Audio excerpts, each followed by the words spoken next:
Sam, let me ask you about position groups. And I'm typically not if I had to pick, I always want to pick people closer to the ball Mhm. for more impact, right? O line, D line, quarterback.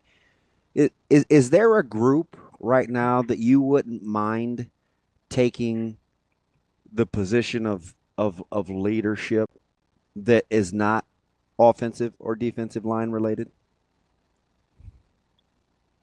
Um, well, yeah, quarterback, and then you always want your linebackers to be sort of the quarterbacks of your defense, or one of the safeties. Sometimes it's a safety, so it could be Singleton or Buford, but you want your linebackers to be in a good spot and to be able to run that defense accordingly. I think John Bullock and Nick Henrich, not Chris Hickman, Nick Henrich and Luke Reimer did that for the last couple of years, and I'm sure that they want either Marquise Watson Tran or Vincent Shavers or Javen Wright to be that. So Javen's really sharp. He's an older guy. I think he's one of the older players on the team. It'd be good to see him, kind of take that defense under his wing and say, between me and Deshaun and Marquise Buford, we're the oldest guys on the team. And, we're going to take this thing where we want it to go. And I came back. I think Javen's got a really compelling story. He didn't have to, he could have retired from football and everybody would have understood, but he didn't. And so, like, he has a really compelling story of like, I could have walked away and I didn't walk away. And here I am, and I want to be part of the rise. And so he's a guy that I think about. Singleton, Buford, they both could have moved on. They decided to come back. Those are probably the players that you're thinking about. I'll be curious to see if Javen gets a single digit jersey. That's coming up here real soon. And I've, and this is on me as a reporter. I'm still not entirely sure how Vincent Shavers ended up with one.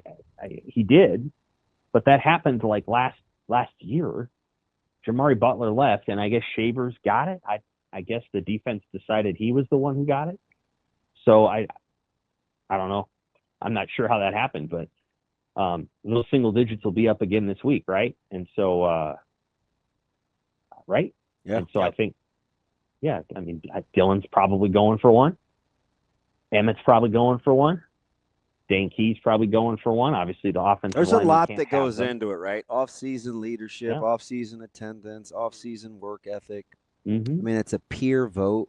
Yeah. If the Yeah. coaches truly stay, I mean, because I'm not going to act like we said, "Oh, hey, it's up to the players," and then we didn't. Well, that may not be the best Yeah. idea. It's hard. So It's it's hard like to know, if right? it, if it's Yeah. all if it's all peer driven, I think it's interesting. So, I like, who's going to get zero is up, right? So Nash Hutmacher was zero, wasn't he? I Yep. think. Yeah. Yeah. And Ty Robinson was Well, it was an O 9. lineman's first. Whose was it first? And he couldn't wear it. Is it Banks? No. No, it was Piper, Yep. Oh, I yep. think, Yep. Yep. in 23. Yep. And so 4 is Banks, and so he's gone. And 9 is Robinson. That's available. And then I mean, I think 1 is up for grabs. I understand that Vincent Shavers has that, but I have to think that if Dylan's able to get it, he would want it. That would be my hunch. Hmm. So, um, I know Shavers was sort of bequeathed it in the bowl. Bequeathed is the wrong word. I, He was given it. Yeah. Butler didn't pass on. He just went to LSU where he's going to be pretty good, I think. But Butler apparently gave it to him. I don't know. We need to ask about how that happened, but the single digit will that number 1 is still in play because I think that was Butler's, and so 1-0-6.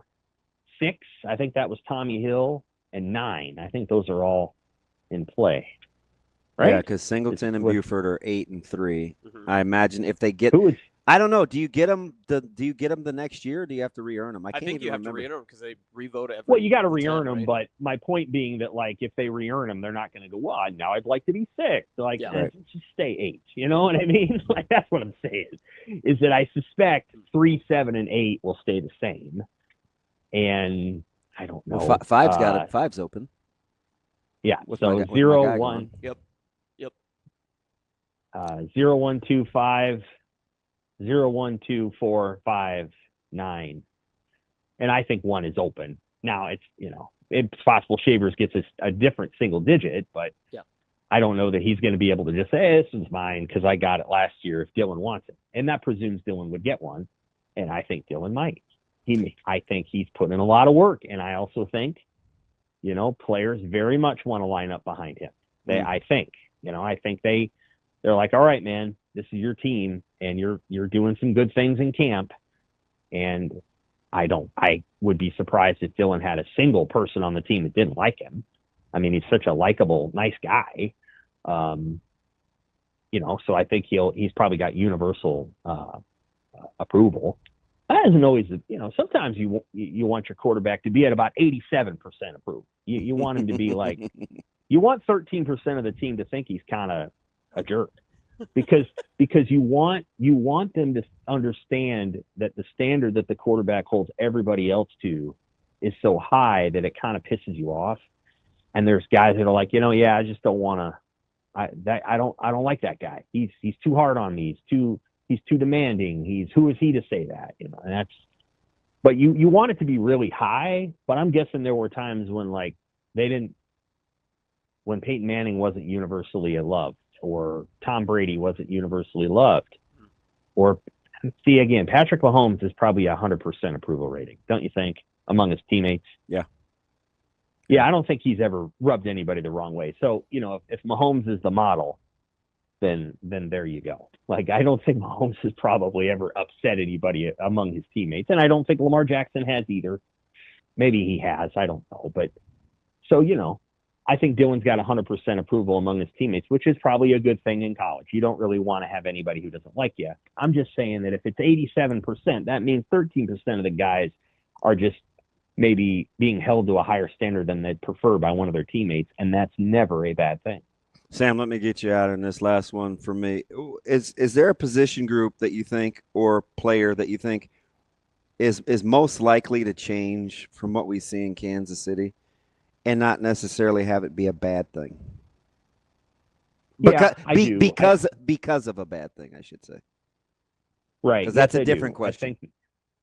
The secondary is probably going to change as the season goes on. I think you're going to see, and we talked about this, you have an opportunity to play some young guys who are able to play and are almost just as good as the seniors right now, and will alleviate some of the pressure of having to use guys when they're banged up or when, they played 3 drives in a row. So I think over the course of the year, you're going to see more defensive backs play than you're probably expecting. The level of play will not probably dip. I do think that their top 2 corners, Sierra Wright and Andrew Marshall, are good. But I think if Donovan Jones is at corner, now that, Bly Hill is hurt, I think he's going to be very good there. I think Sierra Wright's got good backups too. I think they're going to be in a good position in the secondary. So I think that's going to grow. I think you're going to see new safeties. I think you're going to see Caleb. And you're going to see Rex Guthrie, and you're going to see some other guys that I think can play the game. They're young. They may not start in Kansas City. They probably won't, but over time they'll play. And you'll reduce some of the wear and tear on a guy like Malcolm Hartzog, who's been banged up, I think, kind of every year and just played through he said it. this is the first year he actually feels healthy, man. I love his smile. He's a super kid. Or young man. He's great. He's a great story, too. I love him. I'm not sure he's ever complained. I think he's done nothing but play hard since he got here. And he's an incredible story. And then the receiver position, I think now some of the young guys are already going to play, but if people think it's going to be Dane Key and Isaiah Hunter and Ja'Cory Barney and that's all it's going to be, no. They're going to play other guys. Yeah. And Cortez Mills is going to play, and Keelan Smith's going to play, and Quinn Clark's going to play, and and Isaiah Hunter is probably the most physically gifted in some ways of all of them, because of his size, but he has to be consistent. And if he's not consistent, then he isn't going to play as much. And so, now again, Quinn Clark's a unique athlete. He's got a unique profile. I appreciate a lot of things about his game for sure. Man, Quinn's pretty sweet, man. All bias aside, that dude, he's pretty good. Yes. Yeah. He's pretty good. I would just say again that you get over a certain height as a receiver, and you get up into that 6'4" and 6'5" range, and you just absorb a lot. And you know, the receivers in the NFL that are 6'5" are usually about 240 pounds. They're Calvin Johnson type or Kelvin Benjamin. You know, they're huge guys. And so sometimes they're tight and sometimes they convert to tight end. And so, you know, Quinn may have to put on some weight, but like Hunter's really talented. It's obvious that he is. That's clear. And he's tough, but he's got to be consistent. So I think, you know, if you're going to tell me right now, well, who's the guy that's going to end up with the most catches on the team? Well, maybe it's Dan Key, but maybe it isn't. Maybe it's Barney again. Maybe, and Raiola said that. You guys are sleeping on Ja'Cory Barney. He said that in Las Vegas. But maybe you have 6 guys with 20 or more catches. And that's been a long time since it's happened. You know, let's say for argument's sake that it's Hunter and it's Key and it's Keelan Smith and it's Quinn Clark and it's Barney. That's 5. And then who's your 6? Well, it could be Johnson. It could be Lindenmeyer. It could be another receiver. You know, we'll just have to see. So I think those are the 2 positions where in a good way, you're going to see positive things happen. And then we've already talked about ring bets, but the reality is those guys are going to play in the first half of the first game. So they're going to play. Emmett Johnson's probably going to start, and he's probably going to keep that so long as he stays healthy. But the other 2 guys are going to play in the first half of the first game. So I honestly think that picture could remain the same all season long. Whereas I think the secondary and the receiver cores could change over time, and you could see young guys get more playing time as the season goes on. I like it. That's Sam McKewon of the Omaha World Herald joining us today on Hurrdat Sports Live. Sam, appreciate your time, and we'll talk with you again next time. Thanks, Sam. Take care.